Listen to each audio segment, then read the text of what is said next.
तेरा कल्याण होगा। अब कुछ लोग कहते हैं महाराज क्या करें, कथा में जाते हैं तो आलस आता है और भजन करते हैं माला लेकर के तो नींद आती है, मन नहीं लगता, क्या करूं। ये कलयुग है महाराज, घोर कलिकाल चल रहा है। मन लगाना पड़ता है, मन लगता नहीं है। मन को लगाना चाहिए, प्रयास करो। यदि तुझे कथा में नींद आती है तो आने दो, पर कथा में जाओ जरूर। ये मत सोचना कि हमको आलस आएगा, हम सो जाएंगे, लोग हंसी उड़ाएंगे, इसकी चिंता मत करो।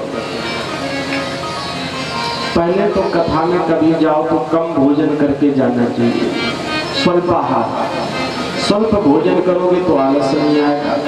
और जब खूब रोटियां खा के आओगे, 4 खाने की क्षमता और 6 खा के आओगे तो आलस तो आएगा। कथा में नींद आ जाए, आने देना। माला लेकर के भजन करने में आलस आता है तो आने देना, पर भजन जरूर करने की आदत डालो। कथा में जाने का प्रयास करो, पर कथा से वंचित मत रहना। इसलिए जैसे महाराज किसी अभी भीषण गर्मी पड़ रही है और भीषण गर्मी में यदि किसी घड़े को तुम हैंडपंप के नीचे रख दो उल्टा करके घड़े को, तो पूरा दिन तुम हैंडपंप चलाओ तो घड़े में पानी भरने वाला तो है नहीं, क्योंकि वो उल्टा रखा हुआ है। घड़े में पानी भरे या न भरे, पर यदि घड़ा जब हैंडपंप के नीचे रहेगा और हैंडपंप बराबर चलता रहेगा तो वो घड़ा ठंडा जरूर रहेगा। ठंडा रहेगा कि नहीं रहेगा? ऐसे ही तुझे कथा समझ में आवे चाहे ना आवे, आलस आवे आने देना, नींद आ जाए आ जाने देना। पर ये मैं गारंटी दे रहा हूँ कि जब तक तुम कथा पांडाल में पधारोगे और जब तक कथा चलेगी तो तुझे ये संसार का दुख नहीं सताएगा। तब तक तू संसार के भय से जरूर मुक्त रहेगा, ये मेरी गारंटी है। और नहीं घर में पड़े रहो आलस में, तुझे कभी नाती का दुख तो कभी पंथी का दुख, कभी पत्नी का दुख, कभी और बंधु बांधवों का दुख सताता ही रहेगा। कभी कोई ना कोई चिंता तेरे को सताएगी। और यदि प्रभु चरणों में आ जाओ तो ये तेरे को संसार का जो भय है, संसार का जो दुख है, इससे जब तक तू दूर बना रहेगा। इसी प्रकार आगे कथा आती है। सच्चिदानंद रूपाय विश्वोत्पत्त्यादि हेतवे तापत्रय विनाशाय श्री कृष्णाय वयं नमः। सबसे पहले नारद जी का भक्ति से वार्तालाप हुआ और इसके आगे नारद जी एक दिन बहुत दुखी बैठे हुए तो सनकादिक ऋषियों ने पूछ लिया कि हे देवर्षि, तुम दुखी क्यों हो, क्या कारण है? तो देवर्षि नारद ने सनकादिक ऋषियों को बतलाया। बोले महाराज क्या बताऊं, मैंने इस पृथ्वी को सर्वोपरि सबसे श्रेष्ठ समझा था। पहले तो मैं बहुत ही पत्थर पे नाम लिखवा देगा या घंटे पे नाम लिखवा देगा,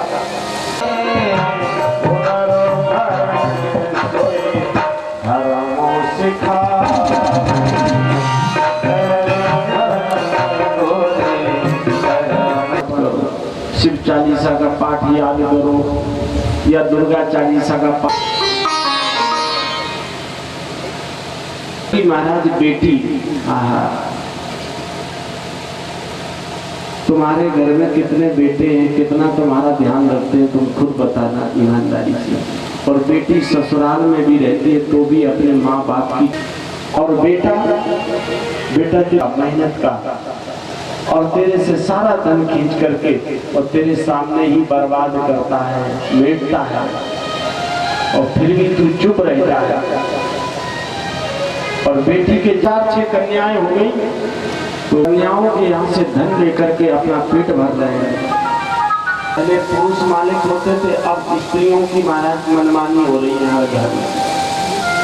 और जरा भी यदि नहीं मान रहे तो समझ लो हाँ कि कलयुग का प्रभाव बताना है।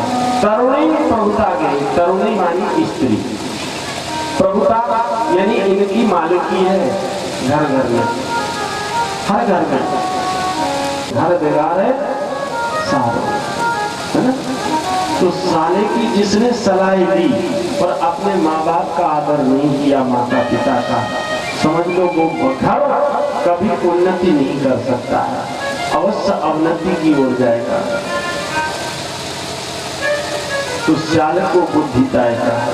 भस्मतांगतम साधनम भस्मतांगतम।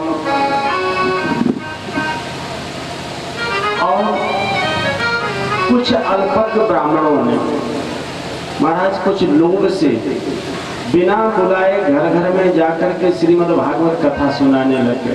अब कई ऐसे भी महाराज ब्राह्मण पड़े हैं संसार में, अरे महाराज एक बार आप मेरी कथा करवाओ, कुछ भी मत देना, जो मिल जाएगा उसमें ही प्रसन्न हो जाएंगे, पर एक बार मेरी कथा तो कराओ। घर घर में जाकर के जबरदस्ती कथा का प्रचार करने लगे। कुछ लोभ के कारण उन ब्राह्मणों ने श्रीमद् भागवत का भी सार धीरे धीरे नष्ट होने लगा इस कलयुग में। और मनुष्यों की प्रकृति आसुरी होती जा रही है और पृथ्वी स्पर्श योग्य नहीं रह गई, सर्वत्र अनाचार फैलता जा रहा है। ऐसे समय में जो धैर्य को धारण करके रहता है वह ज्ञानी है, वो पंडित है, विद्वान है। और वृंदावन की भूमि के ही संयोग से ये भक्ति देवी से देवर्षि नारद कह रहे हैं कि तुम्हें युवा अवस्था प्राप्त हो गई। केवल क्रोधानुदर्धा कुटिलाश कामना सप्ताहे निकलो पुनन्तिते। कुमार ऋषियों ने कहा सुनो, पंचोग्र पापा छल छल विकारणा क्रूरा पिशाचा इवन दयाशये ब्रह्मस्य पुष्टा विचारि कारणः सप्ताहे निकलो पुनन्तिते।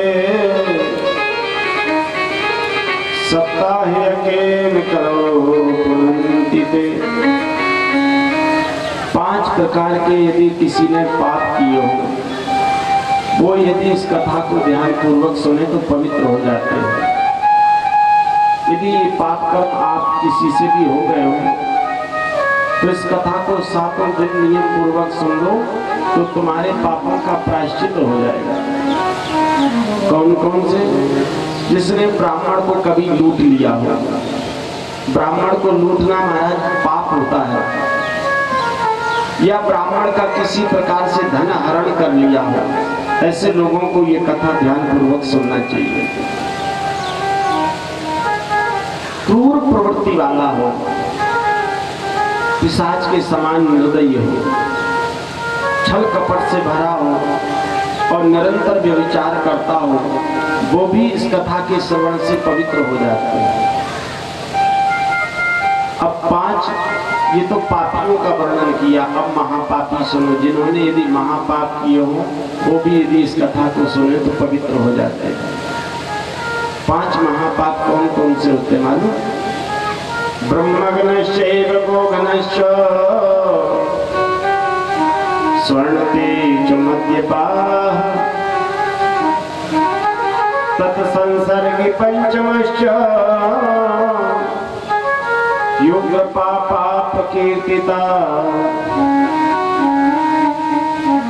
जिसने ब्राह्मण का वध किया हो वो इस कथा को ध्यान पूर्वक सुने। जिसने गौ की हत्या की हो उसको ये कथा करानी ही पड़ेगी, तभी पवित्र होगा। एक बात ध्यान देना, ब्राह्मण का वध और गौ का वध ये पाप नहीं है, महापाप होता है। और स्वर्ण की चोरी करने वाला, स्वर्ण की चोरी करने वाला महापापी होता है। और चौथा महापापी होता है मदिरा पीने वाला, जो शराब को पीता है वो महापापी है। और पांचवा महापापी जो शराब नहीं पीता, केवल शराबी के साथ में बैठ करके उसकी हाँ में हाँ मिलाता है, वो भी महापापी।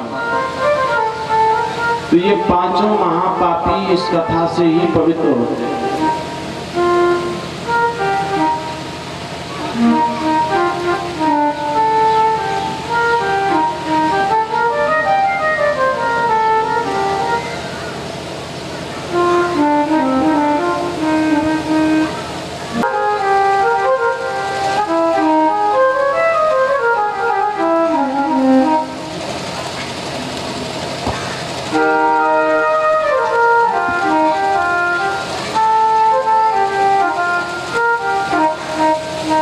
माताओं बहनों का यदि कभी किसी का कोई आभूषण गिर जाता और किसी को मिल जाता तो वो बड़े प्रसन्न होते हैं कि देखो मेरा कितना भाग्योदय हुआ कि मुझे सोना मिल गया। सोना चुराना या सोना किसी का गिर जाए वो बताना नहीं, ये बहुत बड़ा महापाप होता है। स्वर्ण की चोरी करना या स्वर्ण मिल जाना, ये दोनों ठीक नहीं होते। और मदिरा पीने वाला और मदिरा पीने वाले के साथ बैठने वाला, ये सब महापापी होते हैं। ये यदि अपना प्रायश्चित करना चाहते हो पाप का तो केवल कथा ध्यान पूर्वक सातों के नियम से सुने तो पवित्र हो जाते हैं। पर एक बात ध्यान देना, तुम सोचो कि हमें बहुत अवसर मिल गए, जैसे देखो महाराज मैं ये देख रहा हूँ कि कितनी तो कथाएं होंगी और रामायण भी हो रही है साथ साथ में, और सत्संग भी महाराज जी अभी चल रहा है। यहाँ पर बड़ा पुण्य धर्म का कार्य हो रहा है, ये किसी तीर्थ से कम नहीं है। इतने स्वर्ण को मारने का दोष लग गया या स्वर्ण की चोरी धोखे से हो गई और बताया नहीं है, तो इस पाप का प्रायश्चित